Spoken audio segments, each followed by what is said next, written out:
woman walking down the street, pretty woman. This is not a speech. This is an introduction to what follows. Following last year's very successful event of Here Come the Brides, this year we decided to present Undress the Bride, the Cypriot underwear. And guess what? The underwear is a common denominator of all the communities on the island. Greek and Turkish Cypriots, Maronites and Armenians wore the same thing under their skirts. I wonder how we can build on this. Before I proceed, I would like to thank all the schools who came to help. The English School of Carinian, the Ecole Franco-Chypriot, the Paluriotis Lyceum, the American Academy, and all those girls who came independently to participate. A big thank you to our volunteers, Marina Barissinu, Kadir Kaba, and Anna Mandis, our very own Oyakin, Christina Marujo, Eileen Andreu, and an even bigger thank you to the Bank of Cyprus Cultural Foundation for their cooperation in this special event. The Maronite community, Mrs. Evanthia Sergides, Cleopatra Sofianou, and Despo Poliviou, were kind enough to lend us underwear of the 19th century. We're very grateful. So, did women always wear undergarments? You would be surprised. Let us walk down memory lane. What was the first ever form of underwear? The fig leaf. Adam and Eve used it as symbol of a lost paradise or a human conscience. In antiquity, Greek and Roman women wore the apodesmes, red strips of cloth first under the breast and then covering them and flattening them so as to prevent movement while walking. They wore a loincloth around their loin. It is believed that as time went by, women wore nothing under their clothes, until recently, when under the floorboards of an Austrian castle, bras and underwear were discovered dating to the 15th century. Since the 16th century, and all the way to the 19th century, panties were crotchless.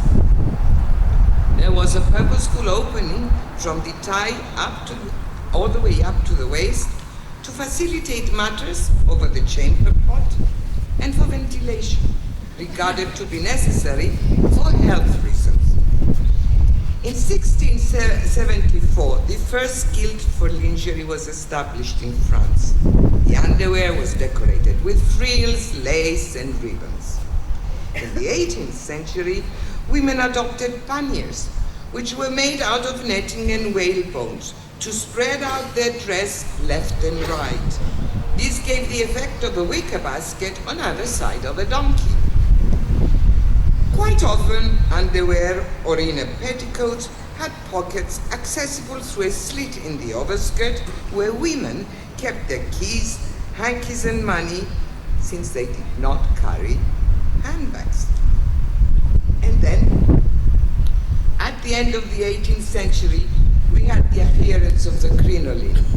It made the skirt of the dress look wide and luxurious and demanded space for the woman who was passing by. Corsets came to complement the crinoline. Corsets narrowed and squeezed the upper part of the body, making the lower part looking more plethoric and wide. The use of bustles, a small support pillow at the back of the woman's dress, helped.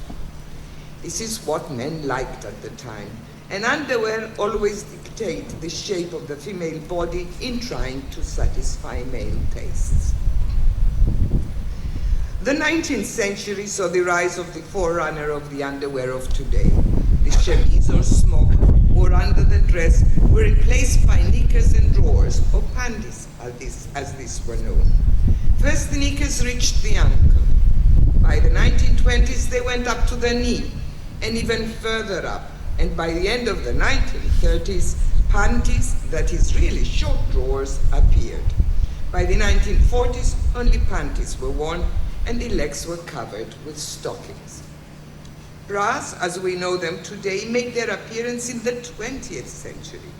They were invented by a young corset maker, French, called Herminie Gadol, and first presented at the Great Exposition in Paris in 1900.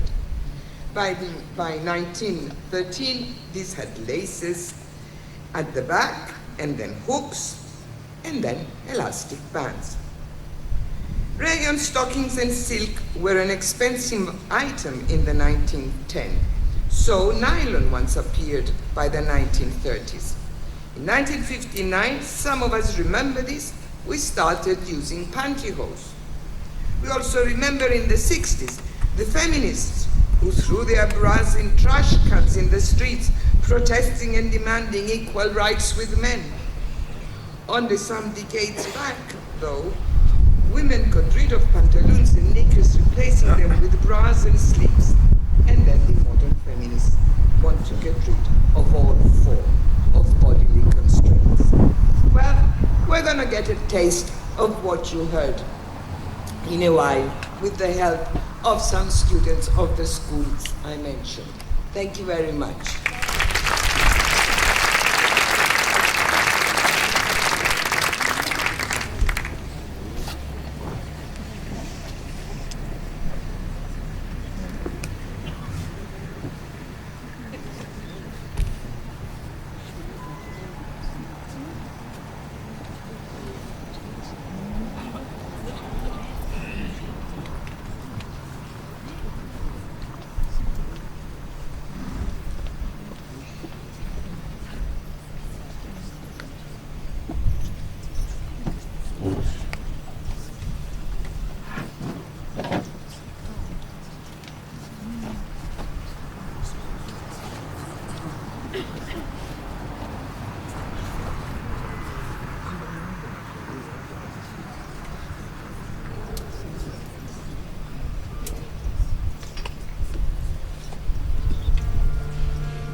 In the 19th century, long pantaloons were introduced. To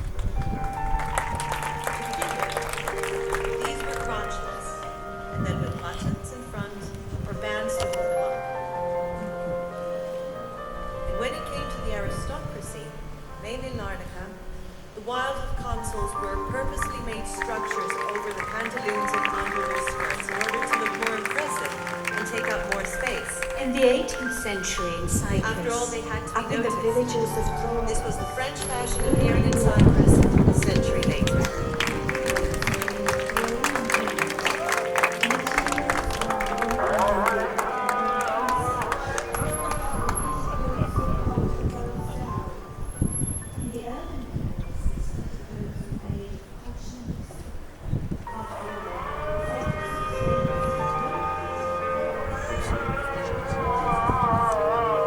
Over the pantaloons, or fracca as it was commonly known, women still wore the petticoat.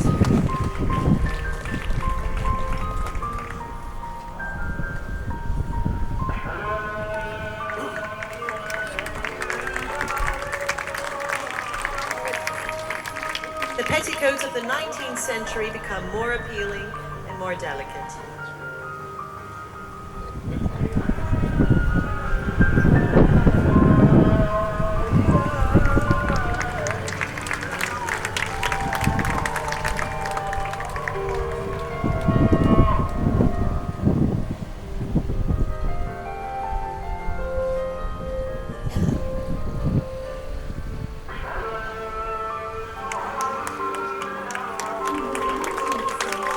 Silk was the most preferred material for brides on wedding nights.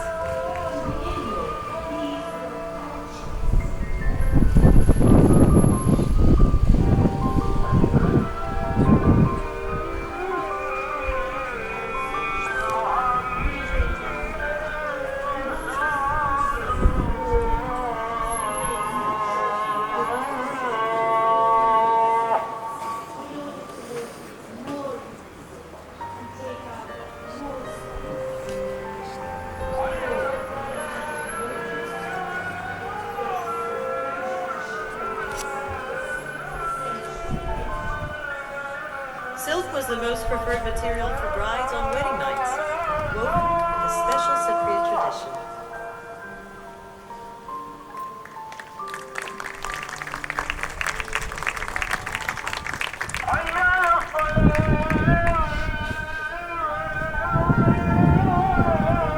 You can see how these looked in the middle of the 19th century, decorated with handmade lace.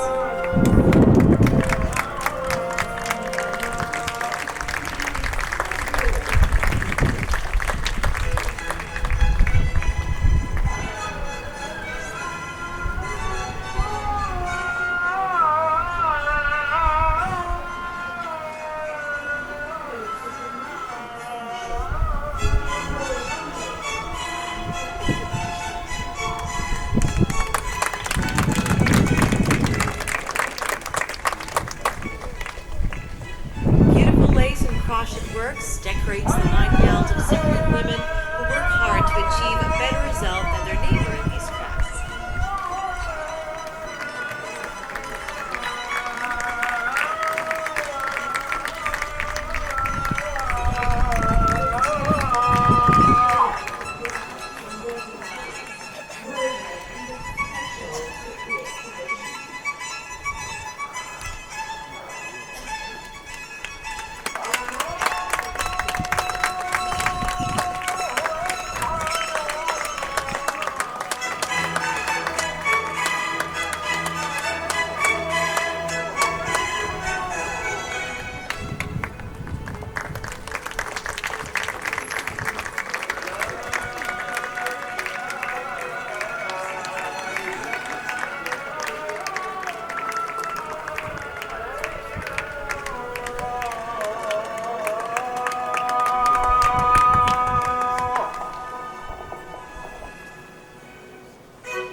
By the end of the 19th century, the pantaloons go shorter and become bloomers.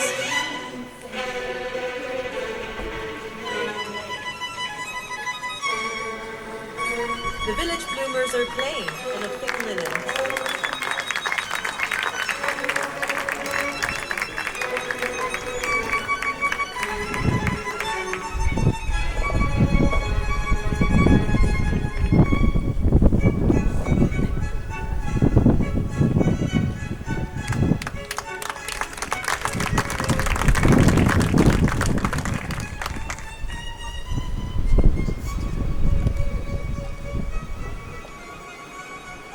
While in the towns, cotton ones are decorated with lace and crochet work and are accompanied with short blouses to cover the bosom.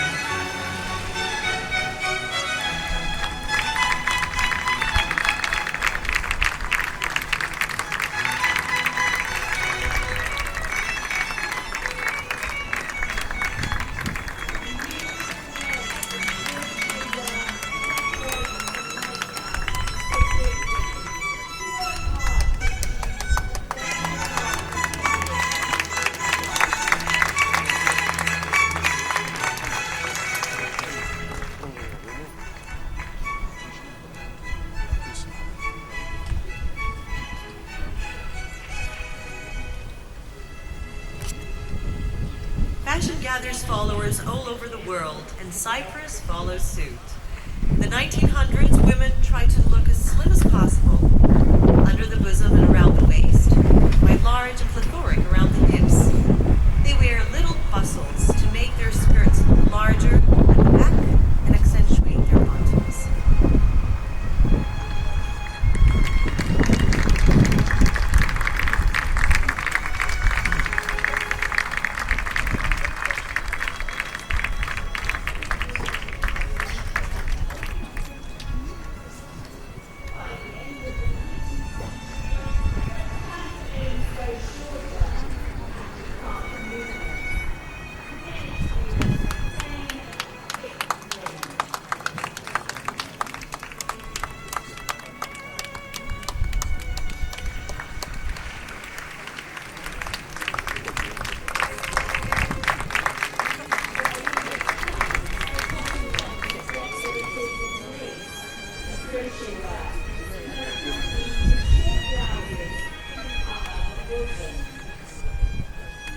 And then the crinoline appears, worn under dresses and skirts, giving women a majestic look. Very difficult to sit when wearing one of these.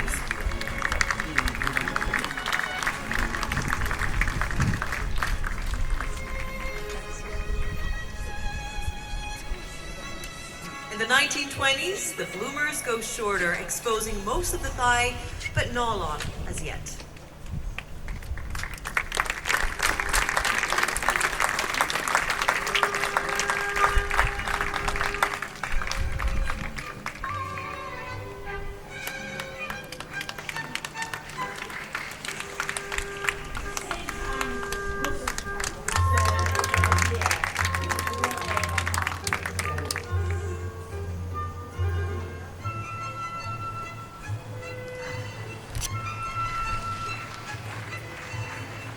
Drawers are still worn under petticoats in the 1930s.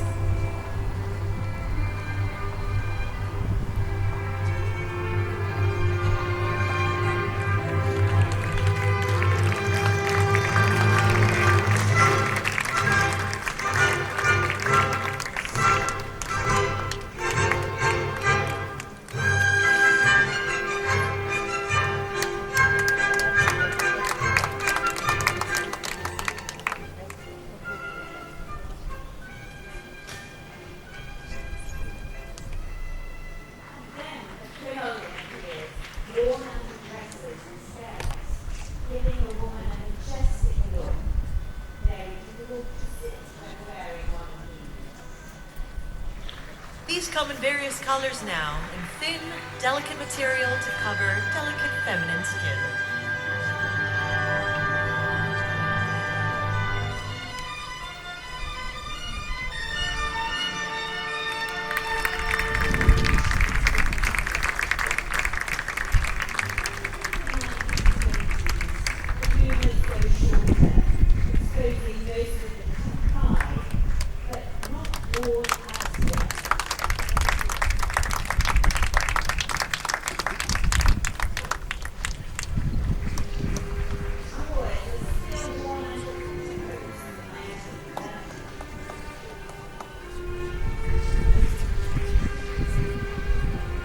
And drawers go higher by the 1940s.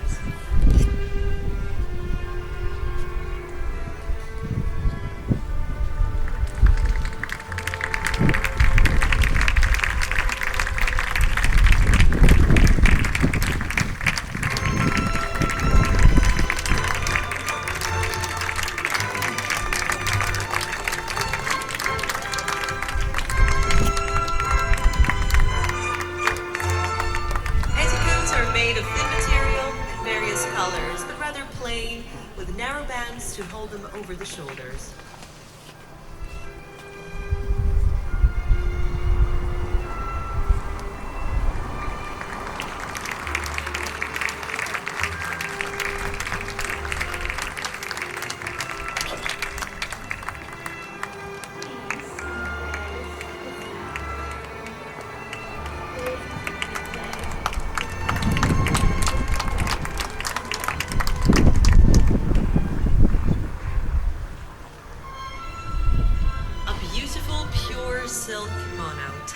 realized that the Art Deco fashion was also followed in Cyprus.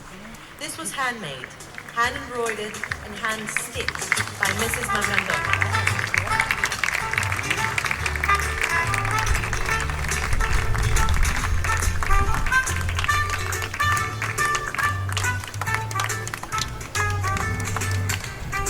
Women in the 1940s have to look composed. The invention of the corset does the trick. Legs are now covered by thin stockings hooked to the corset, making the legs look more elegant, now exposed by shorter skirts.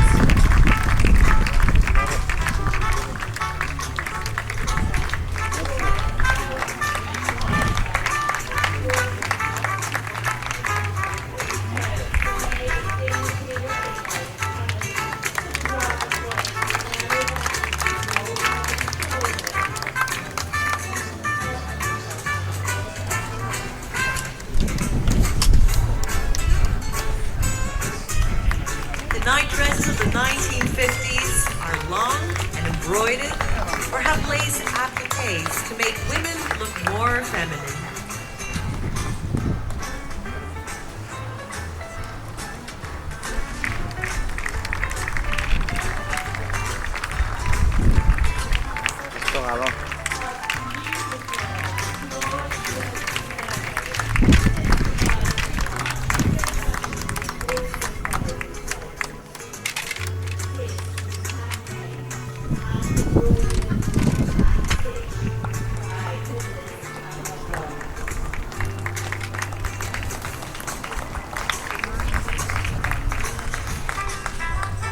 Let us have a look at 2 more night dresses of the 1950s of the countryside.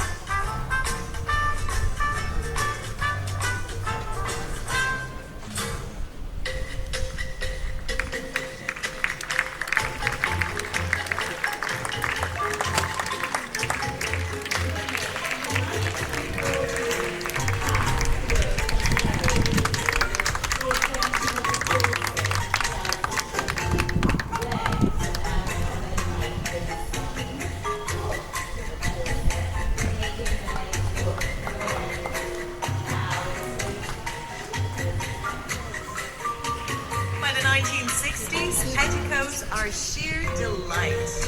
Thin, light, soft,